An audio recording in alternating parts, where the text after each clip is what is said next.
Hello दोस्तों, investment संबंधी चर्चा में आपका स्वागत है। इस वीडियो में पोस्ट ऑफिस के नेट बैंकिंग फैसिलिटीज के बारे में जानकारी देने का प्रयास कर रहा हूँ। आशा है कि ये इन्फॉर्मेशन आपके काम आएगा। पोस्ट ऑफिस के नेट बैंकिंग फैसिलिटीज को एक्टिवेट करने के लिए आपके पास पोस्ट ऑफिस का सेविंग्स बैंक अकाउंट होना चाहिए।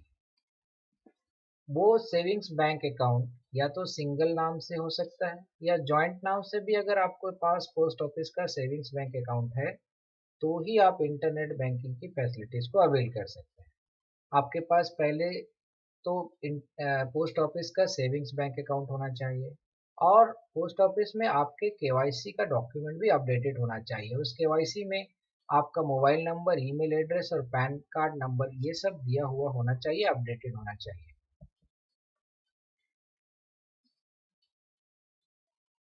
पोस्ट ऑफिस के इंटरनेट बैंकिंग को एक्टिवेट करने के लिए आपको एक बार आपके लोकल पोस्ट ऑफिस ब्रांच में जाकर एक नेट बैंकिंग को एक्टिवेट करने के लिए आपको रिक्वेस्ट जमा करना पड़ेगा। वो रिक्वेस्ट फॉर्म आपको पोस्ट ऑफिस में ही अवेलेबल है और वहाँ पर आप उस फॉर्म को फिल करके पोस्ट ऑफिस के हेड को दे सकते हैं।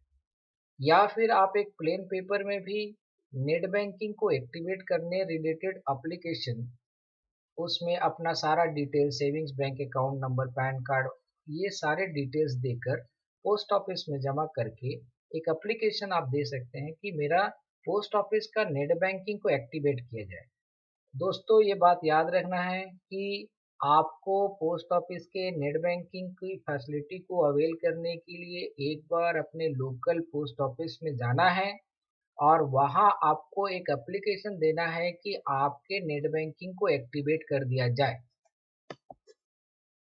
जब आप एप्लीकेशन सबमिट कर लेंगे, पोस्ट ऑफिस उस एप्लीकेशन को प्रोसेस करेंगे और आपको 48 घंटे के अंदर पे पोस्ट ऑफिस से एक एसएमएस आ जाएगा कि आपका पोस्ट ऑफिस के नेट बैंकिंग फैसिलिटीज को एक्टिवेट कर दिया गया है। दोस्तों, जैसे ही आपके पास वो एसएमएस आ जाएगा, आप वेबसाइट पर विजिट कीजिए। वो वेबसाइट का यहाँ लिंक है। उस वेबसाइट को ebanking.indiapost.gov.in पर आप विजिट करेंगे। जैसे ही आप इस वेबसाइट पर विजिट करेंगे, आपको जो स्क्रीन सामने निकल के आएगी वो इस प्रकार का होगा। आप वहाँ न्यू यूजर एक्टिवेशन पे क्लिक करेंगे। क्योंकि आप एक नए यूजर हैं, आपका अभी अभी पोस्ट ऑफिस का नेट बैंकिंग फैसिलिटी को एक्टिवेट किया गया है, सो आपको न्यू यूजर एक्टिवेशन में क्लिक करना है। जैसे ही आप न्यू यूजर एक्टिवेशन में क्लिक करेंगे, आपके पास जो अगला स्क्रीन आएगा उसमें कस्टमर आईडी और अकाउंट आईडी का एक बॉक्स आपके सामने होगा। कस्टमर आईडी आपका 9 डिजिट का सीआईएफ नंबर होगा।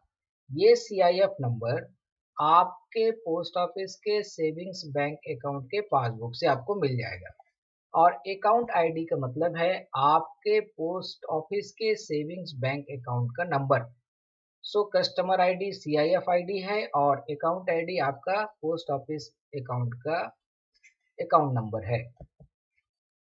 उसके बाद आप ये इस कंटिन्यू बटन पे क्लिक करेंगे। जैसे ही आप कंटिन्यू बटन पर क्लिक करेंगे, एक ओटीपी जनरेट होगा आपके रजिस्टर्ड मोबाइल पर। आप वो ओटीपी नंबर फीड कर दीजिए, कंटिन्यू कीजिए।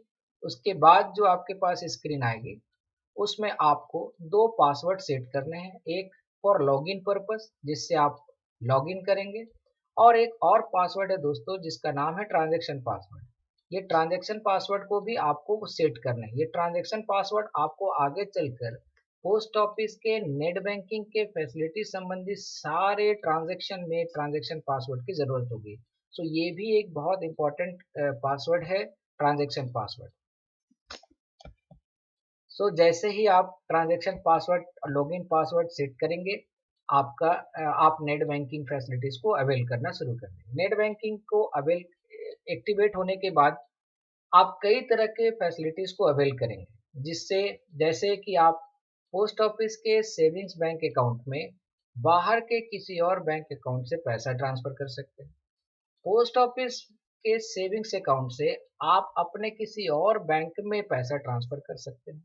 आप रिकरिंग डिपॉजिट ओपन कराना चाहते हैं, टर्म डिपॉजिट ओपन कराना चाहते हैं, नेशनल सेविंग सर्टिफिकेट खरीदना चाहते हैं, किसान विकास पत्र खरीदना चाहते हैं, ये सारी चीजें आप पोस्ट ऑफिस के इंटरनेट बैंकिंग के थ्रू कर सकते हैं। आपको पोस्ट ऑफिस विजिट करने की कोई जरूरत नहीं।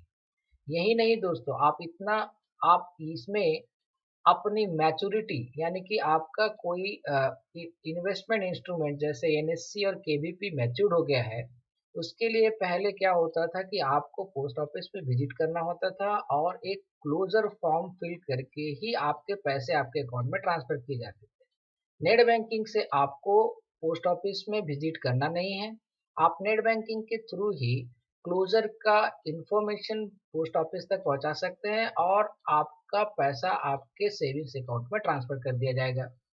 प्री मैच्योर क्लोजर भी आप यहां से कर सकते हैं। सो कई तरह की फैसिलिटीज हैं जो आपको पोस्ट ऑफिस को विजिट करने से आपकी सारी समस्याएं विजिट करने की जरूरत ही नहीं है। आपकी समस्याएं घर बैठे आप नेट बैंकिंग से कर सकते हैं।